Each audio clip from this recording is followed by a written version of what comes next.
بعض تکالیف ایسی ہوتی ہیں کہ ہمیں لگتا ہے جیسے اب ہم مر جائیں گے، جیسے اب کہیں سے کوئی مدد نہیں آئے گی، اور پھر ہم جلد مایوس ہو جاتے ہیں۔ دنیا والوں پر اپنا دکھ ظاہر مت کرو، کیونکہ وہ وہاں چوٹ ضرور مارتے ہیں جہاں پہلے سے زخم ہو۔ لوگ ہمارے اندر ہمارا دکھ تلاش نہیں کرتے، ان کو اس تماشے کی کھوج ہوتی ہے جو ہمارے ساتھ ہوا۔ دکھ کی سختیاں چہرے سے تو رخصت ہو جاتی ہیں، لیکن انسان کے اندر داخل ہو کر اس کے گوشے گوشے کو ویران کر دیتی ہے۔ اللہ تعالی جس انسان کو نوازنا چاہتا ہے، عظیم مقام دینا چاہتا ہے، تو اسے تکلیف، دکھ اور درد کی راہ بخشتا ہے تاکہ وہ مضبوط بن جائے اور اتنا سکھ لے کے اپنی منزل تک جا پہنچے۔ یاد رکھنا، انسان کا دکھ انسان کو سکھانے کے لیے ملتا ہے، لیکن افسوس تو یہ ہے کہ انسان اس دکھ کی وجہ سے روتا رہتا ہے۔ انسان دکھ اور درد کی وجہ سے کتنا بھی روتا رہے لیکن ختم نہیں ہوگا، کیونکہ دکھ انسان کو رلانے کے لیے نہیں بلکہ انسان کو سکھانے کے لیے آتا ہے۔ جب تم اس دکھ سے سیکھ لو گے جو یہ تمہیں سکھانا چاہتا ہے تو تمہارا درد خود بخود ختم ہو جائے گا۔ زندگی اتنی دکھی نہیں کہ مرنے کو جی چاہے، بس لوگ اتنے دکھ دیتے ہیں کہ جینے کو دل نہیں کرتا۔ دکھ انسان کو یا ریت کی دیوار کی طرح ڈھانپ دیتا ہے یا چٹان کی طرح کھردرا اور سخت بنا دیتا ہے۔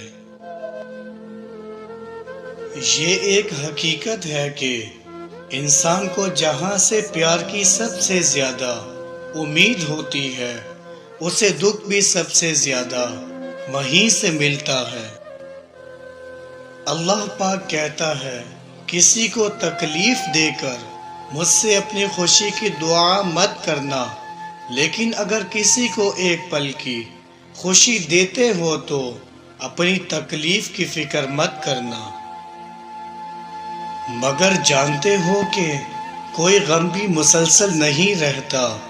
وہ ہمارا پیارا رب بڑا رحیم ہے، تمہاری سوچ سے بھی زیادہ کریم ہے، اسے تو بالکل بھی گوارا نہیں کہ تمہیں کوئی تکلیف پہنچے۔ اللہ تعالی جس کو اپنا آپ یاد دلانا چاہتا ہے، اسے دکھ کا الیکٹرک شاک دے کر اپنی جانب متوجہ کر لیتا ہے۔ دکھ کی بھٹی سے نکل کر انسان دوسروں کے لیے نرم پڑ جاتا ہے، پھر اس سے نیک اعمال خود بخود سرزد ہونے لگتے ہیں۔ دکھ تو روحانیت کی سیڑھی ہے، اس پر صبر اور شکر کرنے والے ہی چڑھ سکتے ہیں۔ کچھ دروازے ہمیں خود پر خود ہی بند کرنے پڑتے ہیں۔ زندگی بھر خود فریب اور خوش گمانیوں میں رہنے سے بہتر ہے کہ انسان ایک ہی بار خود کو جلستی ہوئی حقیقت کے روبرو کر لے۔ یہ قدرت کا قانون ہے، جو انسان کسی کو استعمال کر کے اسے دھوکہ دے کر اپنی خوشیاں حاصل کرتا ہے، وہ کبھی نہ کبھی خود اس سے بھی زیادہ دوسروں کے ہاتھوں استعمال ہو کر زندگی میں دکھ سہتا ہے۔ اللہ پاک فرماتا ہے، تم مانگو مجھ سے، تمہارا مانگنا اچھا لگتا ہے، تم کیوں پریشان ہوتے ہو؟ کیا میری قدرت پہ یقین نہیں تم کو؟ میں تو تمہاری شاہ رگ سے بھی زیادہ قریب ہوں۔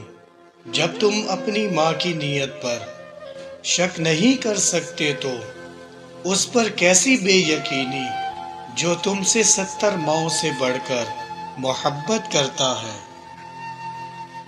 مجھ سے مکمل یقین کے ساتھ مانگ کر تو دیکھو، پوری دنیا کو تمہارا وسیلہ بنا کر تجھے نہ نوازا تو کہنا۔ اے بلندیوں کے بادشاہ، اے رب کائنات، ہمارے دلوں کو شیطان کے شر سے بچانا، صرف اور صرف اپنی رضا کا غلام بنانا۔ اے رب پاک، ہم سب کو ہمیشہ خوشحال اور آباد رکھنا، آمین۔ جب انسان خاموش ہو جائے اور اپنے حق کے لیے بھی نہ بولے تو سمجھ جاؤ وہ اپنے اندر بہت کچھ دفن کر چکا ہے۔ توبہ ایک ایسا دروازہ ہے جو موت کی ہچکی تک کھلا رہتا ہے۔ دعا ایک ایسا عمل ہے جو تقدیر کو مات دے سکتی ہے۔ ضمیر ایسا ساتھی ہے جو ہمیشہ حق کی راہ دکھاتا ہے۔